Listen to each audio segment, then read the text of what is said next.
말씀 봅니다. 시편 23편입니다. 시편 23편 구약성경 318쪽 구약성경 318쪽 시편 23편 1절에서 6절까지 시편 23편 1절에서 6절까지 우리 한 절씩 교독하고 6절은 우리 한 목소리를 같이 읽겠습니다. 제가 먼저 1절 보겠습니다. 여호와는 나의 목자시니 내게 부족함이 없으리로다.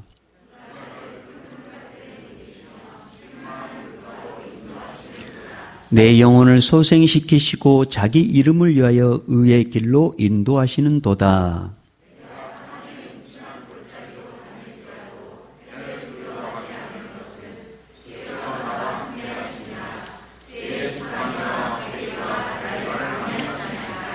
주께서 내 원수의 목전에서 내게 상을 차려주시고 기름을 내 머리에 부으셨으니 내 잔이 넘치나이다.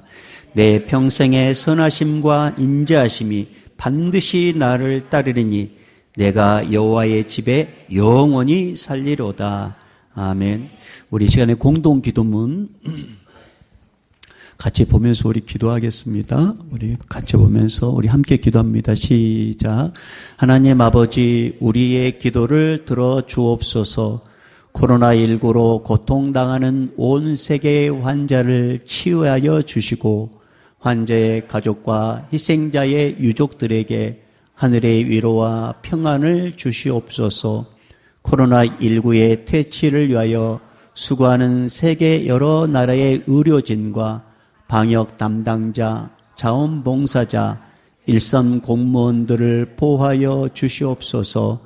코로나19로부터 대한민국을 지켜주시며 특히 고통당하는 대구 경북 지역의 주민들을 보호하여 주옵소서. 코로나19가 종식되고 일상의 삶이 회복되며 성숙한 시민사회로 발전하도록 도와주시옵소서. 경건한 마음으로 자신을 돌아보며 하나님께 참회하오니 우리 삶이 정결한 삶이 되게 하옵소서. 교회의 공예배가 정상화되며 하나님께 의지하는 믿음이 성장하도록 도와주시옵소서. 작고 연약한 자립대상 교회를 지켜주시고 회중들에게 힘과 용기를 주옵소서. 한국교회가 빛과 소금의 역할을 감당하며 이웃을 섬기는 선교 공동체가 되게 하옵소서. 예수님의 이름으로 기도합니다. 아멘. 우리 서로 인사하겠습니다. 참 잘 견뎌냈습니다. 그런 마음으로 엄지쳐가면서 서로 이렇게 엄지쳐가면서 잘 이겨내셨습니다. 네, 한 주간 또 잘 승리하셨습니다. 네. 오늘 목자 되신 하나님이라는 제목을 가지고 주염승 듣도록 하겠습니다. 1859년 영국에서 호주로 이민을 온 토마스 오스틴이라는 분이 있었습니다. 이 사람의 취미는 뭐냐면 사냥입니다. 사냥. 근데 이제 호주로 이제 이민을 왔는데 사냥을 해야 되는데 사냥감이 없었습니다. 그래서 이 사람이 생각한 게 뭐냐면 자기 고향 영국에서 토끼 24마리를 호주로 들여와가지고 이제 농장에 풀어놓았습니다. 이 중에 이제 잽싸게 토끼 몇 마리가 그 농장에서 빠져나가서 호주 넓은 평원으로 이제 달아났습니다. 오스틴은 이를 대수롭지 않게 여겼고 또 뭐 고작 몇 마리 토끼니까 무슨 일이 있겠어라고 생각했는데 고작 몇 마리 토끼가 호주 생태계에 치명적인 위험을 몰고 오게 됩니다. 여러분, 토끼는 워낙 번식력이 좋단 말이에요. 그래서 단 몇 마리만 있어도 순식간에 기하급수적으로 불어납니다.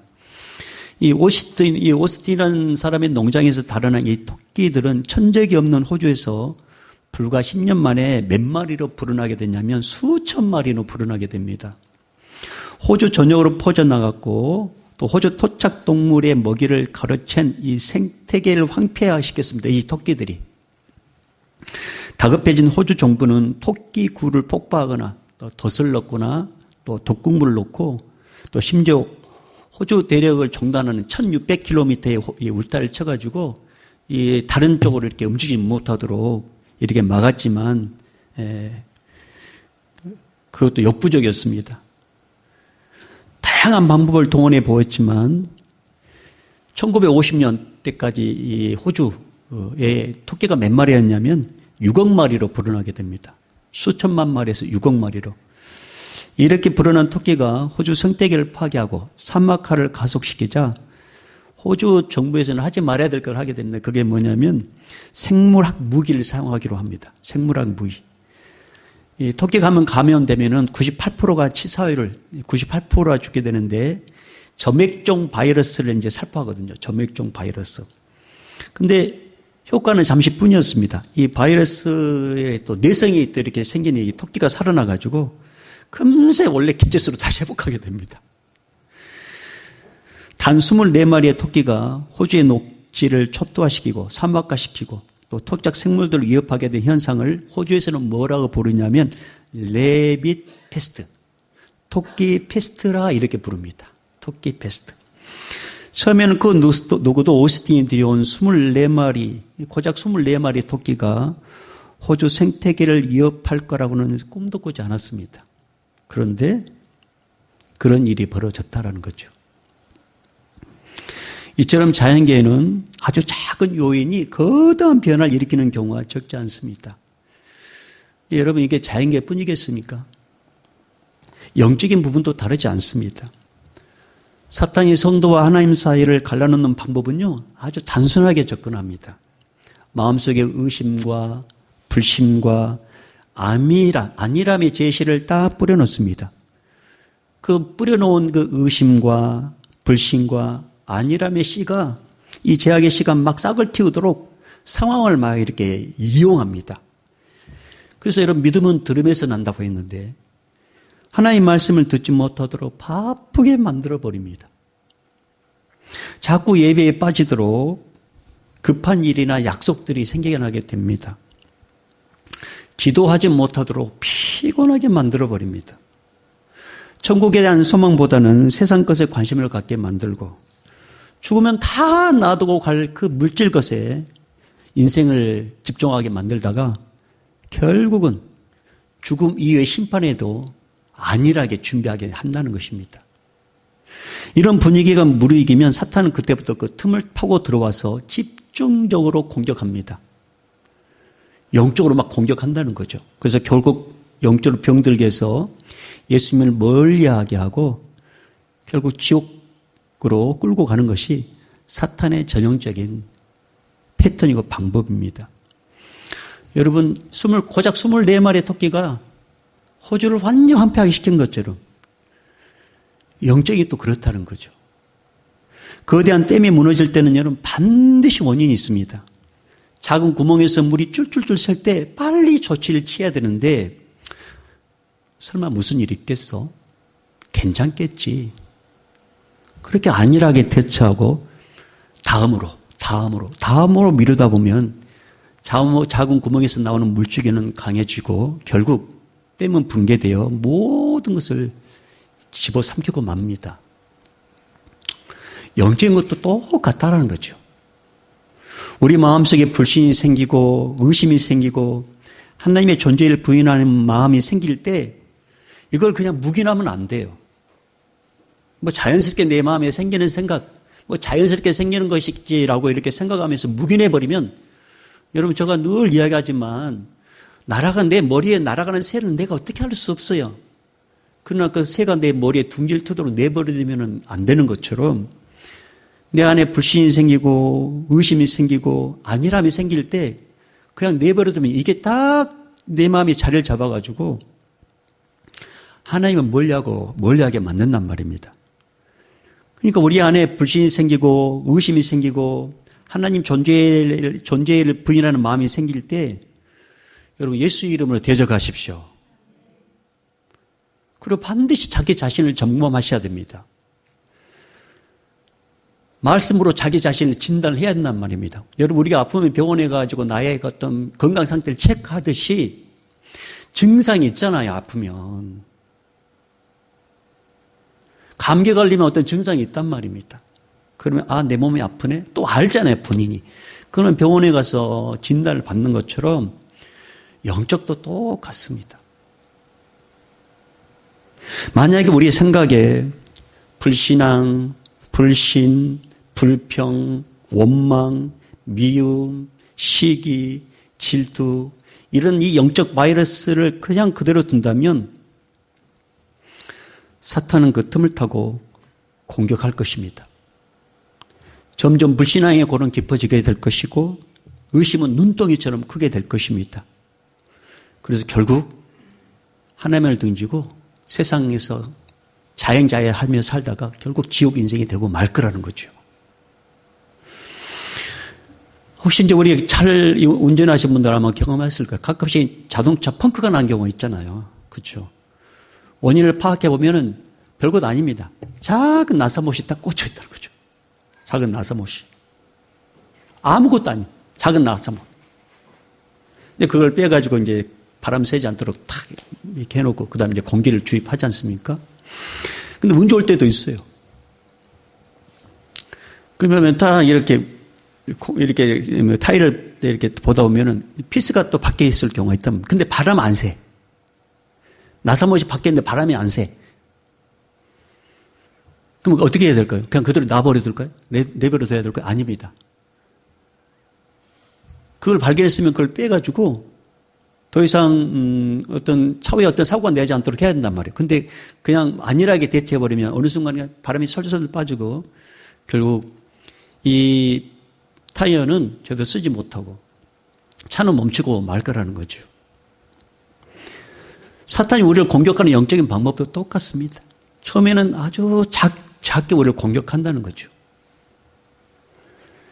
그걸 내버려두면 결국 그것이 눈덩이처럼 크게 만들어가지고 사탄에게 공격의 빌미를 준다는 것입니다.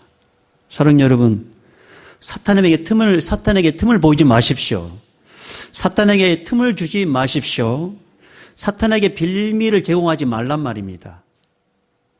사탄은 절대로 우리에게 좋은 걸 주지 않습니다. 사탄의 유일한 목적이 뭔지 아세요? 우리를 죽이고 멸망시키는 것입니다.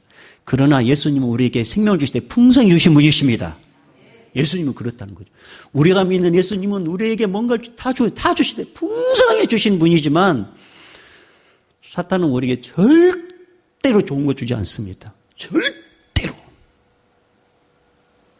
그래서 사랑하는 여러분, 사탄은 대적하고 예수님은 가까이 하시길 바랍니다. 그래서 야고보서 4장 7절 8절에 이렇게 말씀하셨어요. 그런즉 너희는 하나님께 복종할지어다. 마귀를 대적하라. 그리하면 너희를 피하리라. 하나님을 가까이 하라. 그리하면 너희를 가까이 하시리라. 사랑하는 여러분, 오늘 이 시간부터 이 잔에서 선포되는 하나님의 말씀, 여러분이 묵상하는 말씀들이 그대로 이제 여러분 삶 가운데에 이제 열매 맺게 될 것이고 그대로 일어나게 될 것인데 오늘 이 시간에 제가 뭔가 말씀을 선포할 때 여러분 아멘으로 믿음을 가지고 아멘을 하다 하셔야 됩니다. 아셨죠? 예수 이름으로 명한다. 마귀는 떠나갈지어다. 예수 이름으로 명한다. 물질을 낭비하게 만드는 마귀는 떠나갈지어다. 예수 이름으로 명한다. 질병으로 공격하는 마귀는 떠나갈지어다. 예수 이름으로 명한다. 불신앙과 의심의 영은 떠나갈지어다. 그렇습니다. 마귀에게 틈을 줘서는 안 된다는 거죠. 빌미를 제공해서는 안 됩니다. 결국 우리 영을 죽이고 멸망시킬 것입니다. 그래서 우리는 그게 자연스럽게 나하게 생기는 것이고 어쩔 수 없는 환경이라고 생각하면 안 돼요. 뭔가 감이 느껴지잖아요. 그럴 때는 예수 이름에 대적하셔야 돼요. 예수 이름으로. 그때 우리가 목자 되신 예수님을 통해서 날마다 은혜를 누리고 악한 영과의 싸움에서 우리가 승리하려면 어떻게 될 것인가? 여러분 오늘 본문 20편, 23편은 다윗이 적었단 말이에요. 여러분 다윗은 목동이었는데 이 목동을 통해 목동인 이 다윗을 사무엘 선지자를 통해서 왕으로 이제 차기 왕으로 기름 부음을 받게 됩니다. 사울 대신에 이제 왕이 됐지 않습니까? 근데 기름 부음 받았으면 금방 왕이 될 것 같은데 아니었어요. 10여 년 동안 사울 왕을 통해서 계속 쫓김을 당하게 됩니다. 죽을 상황에 몇 번도 있었습니다. 근데 그럴 때마다 하나님께서 개입해 주셔가지고 또 살려내시고, 개입을 또 살려내시고, 마치 오뚜기가 쓰러지면 다시 일어나고, 쓰러지면 다시 일어나는 것처럼 남들이 봤을 때 저 죽었다. 아, 이제 소망 끝났다. 그런데 이상하게 살아나고, 마치 꺼질 것 같은데, 불이 꺼질 것 같은데 또 살아나고. 그 인생 가운데 하나님의 놀라운 개입하심을 경험한 이 다윗이 오늘 시편 23편을 통해서 내가 만난 하나님의 이런 분인데, 이 하나님은 지금도 앞으로도 영원토록 이렇게 할 거라고, 그런 이 하나님을 믿으라고 하면서 이 시편 23편을 우리에게 지금 말씀으로 우리에게 주신 것입니다. 여러분, 우리가 목자 되신 예수님의 은혜로 날마다 하나님의 예수님의 은혜를 누리고 승리하려면 어떻게 되느냐? 어떻게 해야 되느냐? 첫째, 나는 하나님의 도움이 절대적으로 필요한 연약한 존재라는 것을 인정을 해야 됩니다. 나는 연약한 존재다. 오늘 1절 다시 읽어볼까요? 1절 시작. 여호와는 나의 목자시니 내게 부족함이 없으리로다. 여러분, 다윗은 자신을 양으로, 그리고 하나님을 목자로 비유합니다. 우리가 잘 알다시피 양은 약한 동물입니다. 들짐승이 공격하면 무기가 없어요. 무기가 없어. 날카로운 발톱도 있지 않고, 뿔도 있지 않고, 이빨도 그렇게 날카롭지 않습니다. 그러니까 들짐승이 공격하면 속수무책으로 당할 수밖에 없습니다. 근데 치명적인 또 단점이 있어요. 그게 뭐냐면 눈이 어두워요. 이 양이라는 게. 그래서 양은 볼 수 있는 한계가 이게 적다, 바울한테가 적단 말입니다. 그래서 항상 앞에 있는 양을 따라갑니다. 그래서 그런 이 양을 많이 치신 분들을 보면 그런 일이 있답니다. 뭐냐면 이 앞에 있는 양이 잘 안 보이다 결국 이게 절벽으로 떨어지잖아요. 그러면은 그 다음 양들도 계속 그렇게 떨어져 가지고 수많은 양들이 죽는답니다. 치명적인 약점이 뭐냐면 눈이 잘 안 보여요. 그래서 먹을 것, 마실 것을 스스로 찾을 수가 없어요. 그러니까 양에게 있어서 절대적으로 필요한 게 뭐냐면 목자입니다. 목자. 그런데 이런 양이 자기 분수도 모르고 나는 저 목자 없이도 살 수 있어, 그러면서 스스로 목자를 떠난다는 것은 이런 것 같아요. 스스로 죽기로 작정한 겁니다. 그렇게 작정과 똑같은 거죠. 그런데 실제로 이런 어리석은 행동을 통해서 난관을 만난 성경 속에 이야기가 있어요. 실제적으로 그런 일이 있었다는 거죠. 누가복음 15장에 보면 예수님께서 세 가지 비유를 말씀하시는데, 이른 양의 비유, 이른 드라카마 비유, 그다음에 둘째 탕자의 비유를 합니다. 그 중에 이른 양과 이 탕자의 비유는 자기 분수를 모르고 의도적으로 주인과 아버지를 떠나면 어떤 결과가 도출된가를 보여주는 아주 좋은 사례, 아주 좋은 예가 바로 이른 양, 100마리 중에 한 마리 잃어버린 양과 둘째 아들의 비유입니다. 여러분, 말씀을 우리 여러분 잘 알잖아요. 100마리 양이 있었습니다. 목자의 인도를 따라 풀을 뜯고 있었습니다. 그때 한 마리 양이 목자의 소리와 목자의 인도를 무시하고 자기 마음대로 돌아다니다가 무리에서 이탈하게 됩니다. 무리에서 이탈하는 순간 그때부터 철저하게 양은 혼자입니다. 혼자. 그냥 놔두면 들짐승의 밥이 될 것은 불을 보듯이 뻔합니다. 갑자기 굶주린 맹수가 달려들어도 전혀 이 양은 보호를 받지 못합니다. 무슨 말씀이에요? 목자의 시야에서 벗어난 양은 그때부터 철저하게 약한 존재가 된다는 것입니다. 이런 양을 목자는 알아요. 그래서 99마리를 놔두고 이 잃어버린 양을 찾아서 데리고 온다는 그런 말씀입니다. 목자의 시야에서 벗어난 순간 양은 약한 존재가 되고 말아요. 이것은. 목자 안에서도 약한데 목자의 시야에서 벗어난다면 더 약한 존재가 되겠죠. 집 나간 둘째 아들도 마찬가지입니다. 아버지 것을 누리면서 사는데 감사해야 되는데 아버지 간섭이 싫어요. 불편해요. 아버지 집에 있는 것이 불편해요. 그게 보인지 모르고. 그래서 아버지께 아버지 어차피 죽고 나면 나에게 유산 줄 거 있으니까 미리 좀 주세요. 그렇게 때를 쓰는 그 아들에게 아버지는 못 이긴 척하면서 유산을 줍니다. 아버지 그 유산을 가지고 둘째 아들은 아버지 집을 떠나는데 성경 말씀 보니까 먼 나라로 갔다 있습니다. 먼 나라로 갔다. 아예 아버지 간섭에서 아버지 시야에서 벗어나고 싶었던 거죠. 먼 나라로 갔다. 그러면서 곧바로 따라오는 게 뭐냐면 허랑방탕하게 살았다 그렇게 합니다. 그럼 뭔가 잘 돼야 되잖아요. 아버지 집을 떠났으니까. 돈도 있으니까. 근데 둘째 아들은 망합니다. 모든 거 다 잃어버립니다. 근데 엎친 데 덮친 격이라고 둘째 아들이 딱 망할 때 하필이면 그때 그 땅에 큰 흉년까지 또 들게 됩니다. 이 어려움이 어찜 데 덮친 격으로 이런 어려움을 만나게 된 거예요. 둘째 아들이. 혼자서 이 일을 어떻게 감당하겠어요? 이 어려움을 헤쳐나갈 수 없는 존재로 완전히 인생의 밑바닥에 떨어집니다. 둘째 아들은 이 문제를 스스로 해결할 수 없었어요. 헤쳐나갈 수 없었어요. 해봐도 안 돼요. 이게 참 쉽지가 않았습니다. 근데 이 둘째 아들이 누구를 생각하냐? 아버지. 그래서 아버지 집으로 돌아왔을 때 이제 모든 것이 회복된다라는 게 누가복음 15장에 나오는 둘째 아들의 비유입니다. 여러분 누가복음 15장에서 이 나온 무리에서 떨어져 나간 양과 아버지를 떠난 아들을 통해서 배우는 교훈이 뭔지 아세요? 우리에게 주시는 교훈. 근본적으로 우리는 약한 존재라는 것입니다. 근본적으로 약한 존재다. 그러니까 우리에게 필요한 건 뭐냐면 우리는 적는 자의 도움이 필요한 존재라는 것입니다. 다시 말하면 우리는 하나님의 도움이 필요한 존재라는 것입니다. 하나님의 은혜가 없이는 절대로 살 수 없는 존재라는 것을 알아야 된다는 거죠. 알아야 돼요. 그래서 다윗은 알았습니다. 요한은 나의 목자라고. 양은 아무것도 할 수 없어요. 요한은 나의 목자라고. 왜? 당신이 경험을 봤기 때문에 안단 말입니다. 저는 1절의 말씀을 저는 이제 신학교회 때도 경험했었고 목회할 때도 경험했었지만 최근에 저는 1절의 말씀을 또 경험했습니다. 최근 미국에서 공부하던 아들이 이제 귀국했습니다.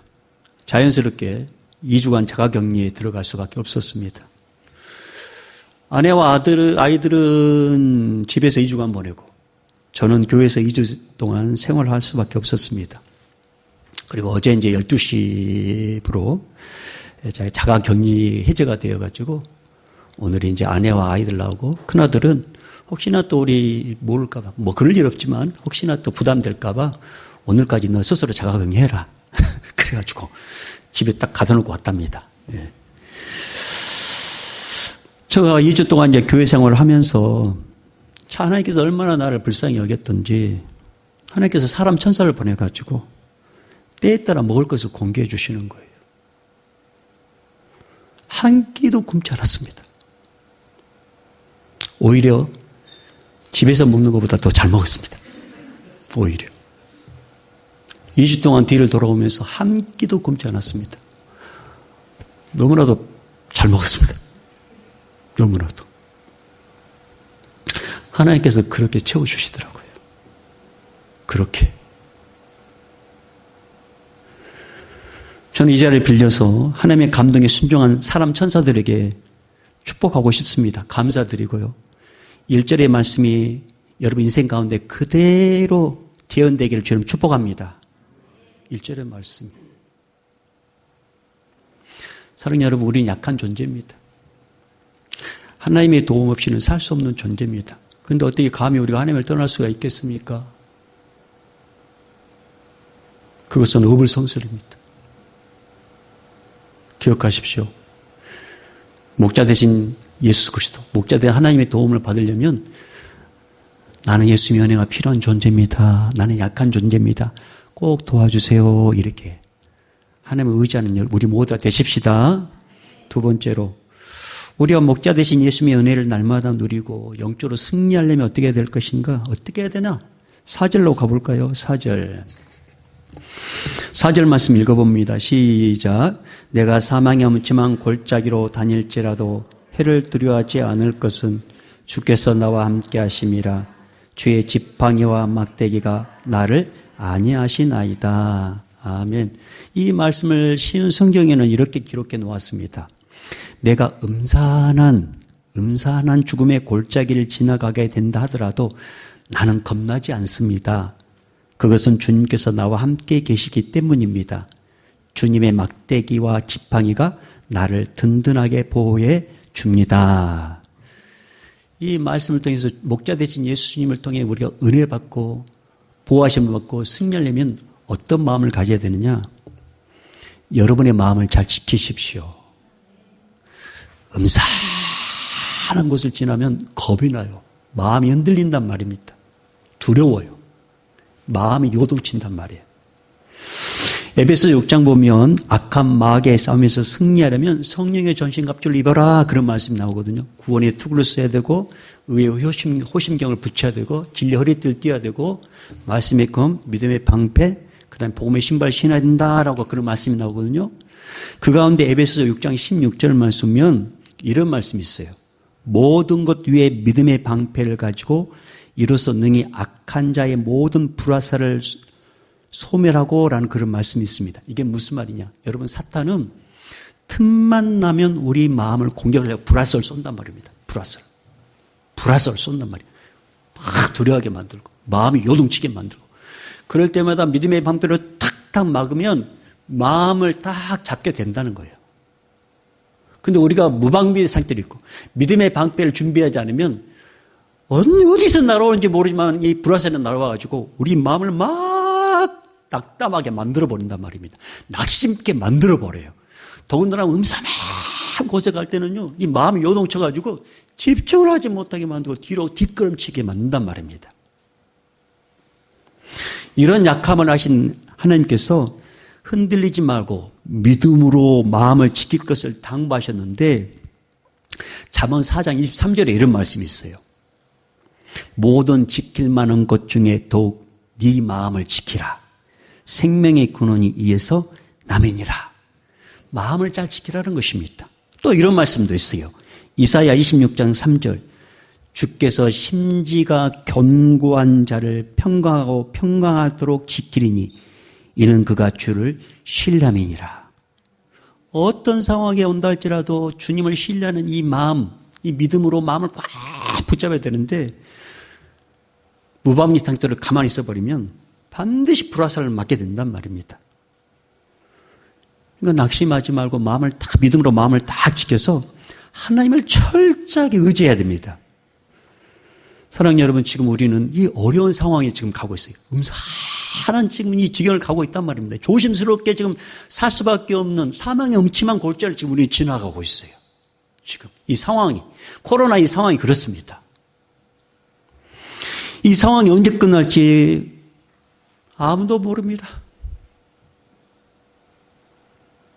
이 음침한 골짜기 우리 지나가고 있단 말입니다. 이때 우리가 붙잡아야 될 말씀. 이때 우리가 붙잡아야 될 말씀. 우리의 마음을 지키는 것뿐만 아니라 하늘과 땅의 모든 권세를 가지고 오신 예수님께서 나와 함께 하고 있다라는 믿음. 할렐루야. 그거. 그래서 이런 마태복음 28장 20절 하반절 말씀 보면 제자들이 이렇게 말씀하셨어요. 볼자다 내가 세상 끝날까지 너희와 항상 함께 있으리라. 내가 세상 끝날까지 너희와 항상 함께 있으리라. 이 사실을 우리가 믿는다면 우리는 다윗같이 그런 고백을 할 수 있어요. 4절 다시 볼까요? 4절 다시 봅니다. 시작.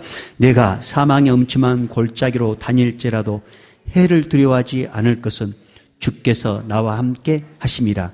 주의 지팡이와 막대기가 나를 안위하시나이다. 아멘. 사랑하는 여러분, 주님께서 지금 우리와 함께 하십니다. 주님께서. 근데 사탄의 말에 여러분 우리 혹 넘어가는 경우가 있어요. 사탄의 속삭임에 여러분 절대로 마음이 흔들리면 안 돼요. 사탄이 뭐라고 속삭이는지 아세요? 네 혼자라고. 네 아무것도 못한다고. 너에게 아무 관심도 없어.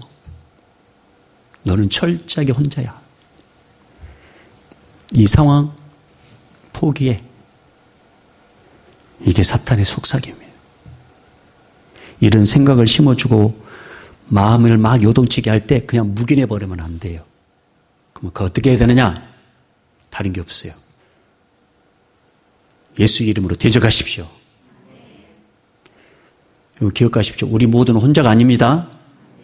절대 혼자가 아닙니다. 주님이 나와 함께 하십니다.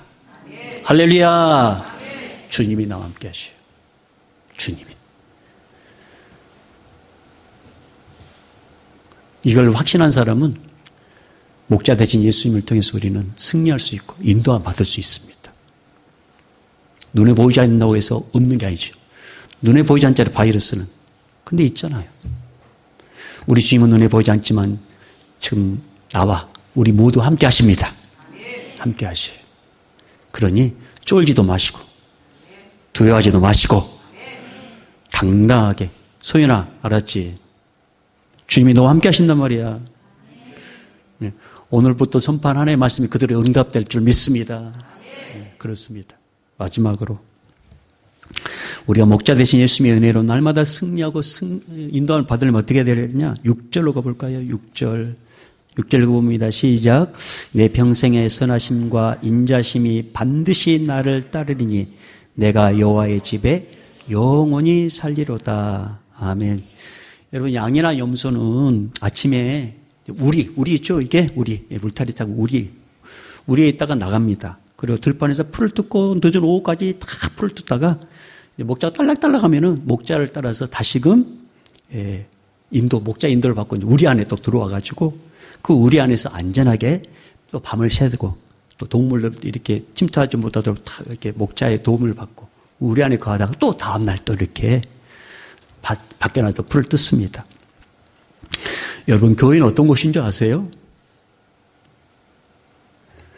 교회는 세상에서 산전수전 공중전 다 치는 성도들이 와서 영적으로 회복하는 영혼의 쉼터가 바로 교회예요. 교회.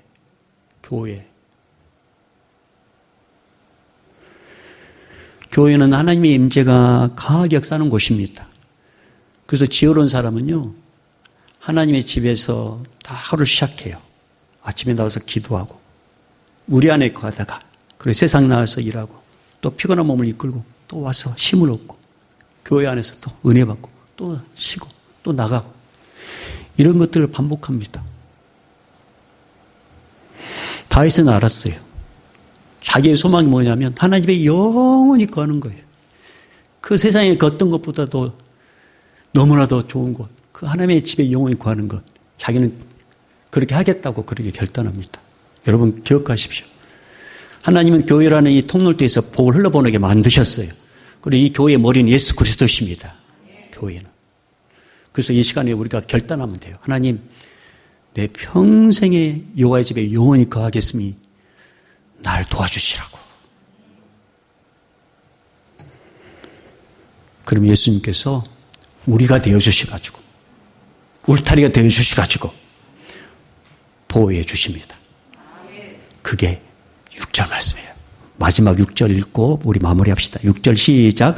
내 평생의 선하심과 인자심이 반드시 나를 따르리니 내가 여호와의 집에 영원히 살리로다. 아멘. 이 말씀이 저와 우리 모두의 고백이 되어서 평생에 주님이 오거니 가거니 할 때 주님도 함께함으로 말미암아 풍성한 영적인 꼴을 얻고 또 누리며 삶을 살아가는 하나님의 귀한 백성 되기를 주의 이름으로 축복합니다. 자, 우리 이렇게 한번 찬양해 볼까요?